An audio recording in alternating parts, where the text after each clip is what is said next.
Shalom.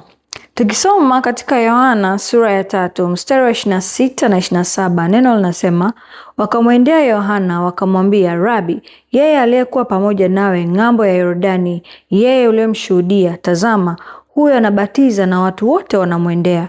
Yohana akajibu akasema, hawezi mtu kupokea neno lolote isipokuwa amepewa kutoka mbinguni. Haleluya.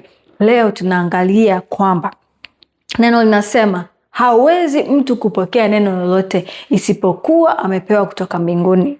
Ndio sawa sawa na maisha yetu haya.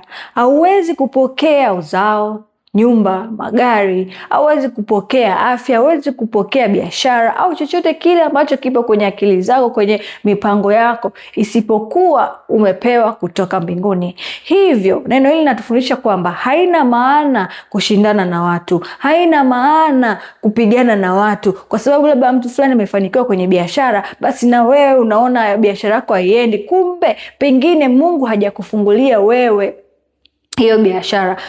Kumbe Mungu hajakufungulia wewe hicho kitu. Kama ukiona mwenzako amepokea kitu fulani na huyo mtu ni mcha Mungu, kumbuka kwamba neno linasema kwamba hawezi kupokea mtu neno lolote isipokuwa amepokea kutoka mbinguni. Kwa hiyo unaweza ukashindana na mtu, unaweza ukamchukia mtu, kumbe mwenzako amepokea kutoka mbinguni, lakini kumchukia kwako wewe au tamaa yako wewe haiwezi kufanya mbingu ikafungua kwa ajili yako au kile kitu kikatokea, kwa sababu mbingu bado haijafungua hicho kitu kwa ajili yako. Hivyo hapa tunapata point kwamba tukienda kwenye maombi ni sawa, au tunapaswa kumwomba Mungu kwamba hatufungulie kitu fulani tunachohitaji kutoka mbinguni. Ndio maana neno linasema kwamba yoyote mtakayofungulia duniani yatafunguliwa na mbinguni. Kwa hiyo jifunze kufungulia vile vitu ambavyo unataka kuviona, na sio kushindana na watu, na sio kuwachukia watu, na sio kuwaonea vijicho watu. Haleluya. Hilo ndio neno la leo.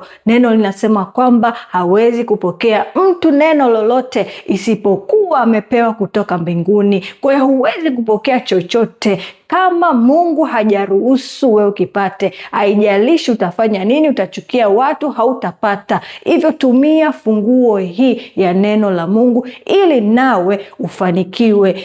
Katika jina la Yesu naamini mtakuwa mmenielewa. Amen. Mungu awabariki sana.